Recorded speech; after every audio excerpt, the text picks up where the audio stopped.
Okay, so this one's the E-Glide Mark 10. I just wanted to go through it with you, my riding experience with it at the moment. You can just go through the website and just go through the actual specs and everything. So I won't go through that. Google will let you know all about that. But I'll just tell you about my opinion on it. And just like all my other scooters, I'll just go over I'll just go through this with you. It does have the same type of clamping system as the X10, as you can see. Difference being there's a folding bar here, which is nice. Okay, this has the dual motors. This is the $1,000 motor. They work well. Now these are the same as the Bolzen. I'll show you the pictures of it. This is the Bolzen. It's the same one, but it's just got blue.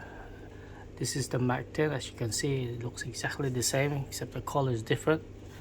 They both have 1,000 watt, so it's exactly the same, but no different color. This is the VDM10. This is the Chinese one.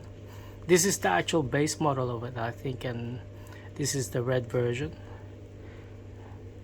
And then this is the Apollo Ghost, which sold in Canada, I believe.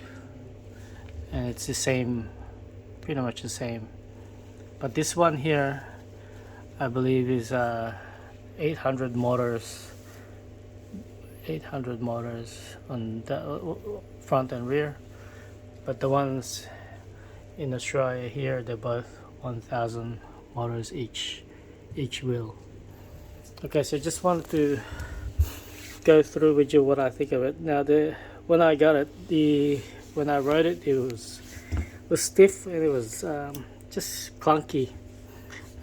So you do need to tune the actual brakes, the disc brakes, so that it doesn't rub against the calipers. What I did, I loosened those up. I turned the wheels, and and I just adjusted it till I don't get any more rubbing. I usually do on a brake stuff, do a brake and then tighten a little bit. You do have to spend time to tune it. Now, also, you do need to tune your springs. See, these springs here, they're not easily removable, but you can adjust them with that bolt there. So you turn that anti-clockwise. You turn this anti-clockwise to loosen them up, and what you will see is that this thing here will start to decompress, and you'll see it go like that. And if you go clockwise, you'll see it go like this, compress. And depending on your weight, what happens is that that bolt there goes up and down, like when you're riding. And if it's too stiff and you're too light, you'll hear a lot of clunking. And what happens, what I found is that I loosen them up and then jump up and down on the scooter. And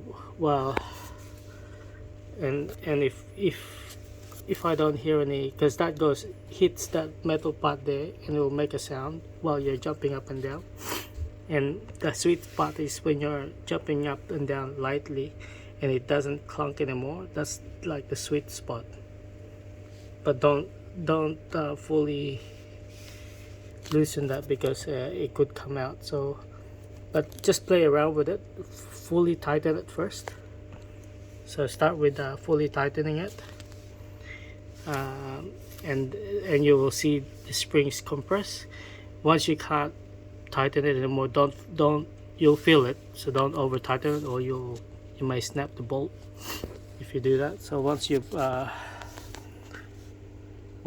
tighten it and you can't go anymore, that's when you start doing anti-clockwise and start jumping up and down lightly on the scooter to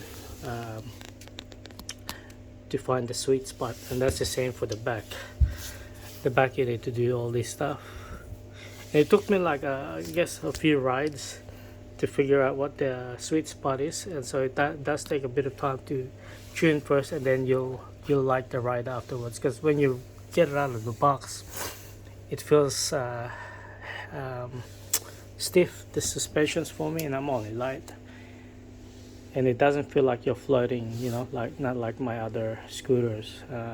You feel it's, but when you do actually tune this scooter up, it does feel nice. And the other thing that I changed the tires to a off-road tires, and not too hard to change. Just make sure you have those clamps, and I have those videos as well to show you. The brakes are good, they do well. So pretty much everything is the same, like the 10X, and you know, you see it on Google, on other videos. The only other thing as well I noticed online is that some people, the bolt that's on here, that, you know, to do the screw, it hits this. It does that if it's too light, right? So again, you start off tighten it all the way until you can't go anymore, and you'll notice when you tighten it, this will compress when you tighten it, and then when you can't turn the bolt anymore to tighten, don't force it. That's when you start tuning it. You go to lighten it up, and you will see the springs decompress, and it will lift up a little bit. So you just turn it one full turn at a time, and go, and so on. And the sweet spot is, like I said, when you're jumping up and down, just lightly on it, you won't hear any clunking. And once you don't hear any more clunking while you're jumping up and down, softly on it, that's like the sweet spot, because when you ride it, you won't hear anything, and it feels like you're on clouds, which is pretty good. So I actually prefer these, the ride wise anyway, on this thing compared to the 10X. When you've actually tuned the suspensions to your weight ratio, and it feels really good, actually.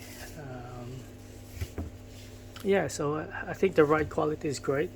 The range itself, I got around the 50-kilometer mark on first gear. So this has first, second, and third.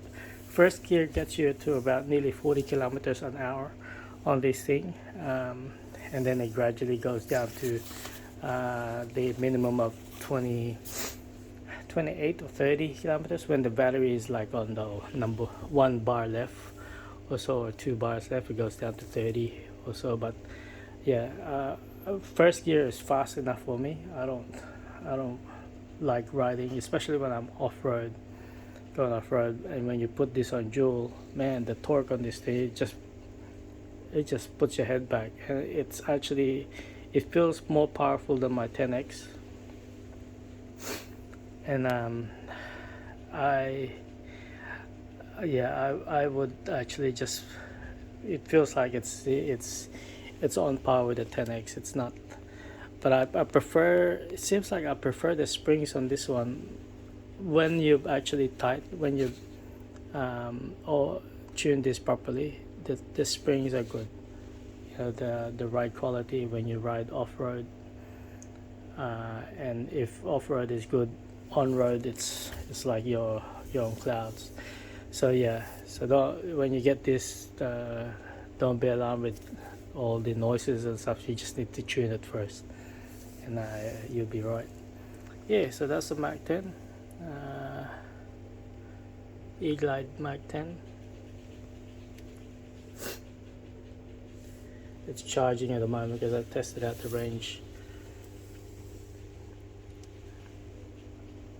Yeah, I just put grip tape in here. I want to change this grip tape to clear one again. But yeah, it's really good. A good scooter for the price. It's actually the best priced scooter that you can get for a dual motor of this type, where you can actually go off-road. I don't see any other scooter out there that will match this per price wise, and the power that it provides. And it certainly is a powerful scooter. Yeah.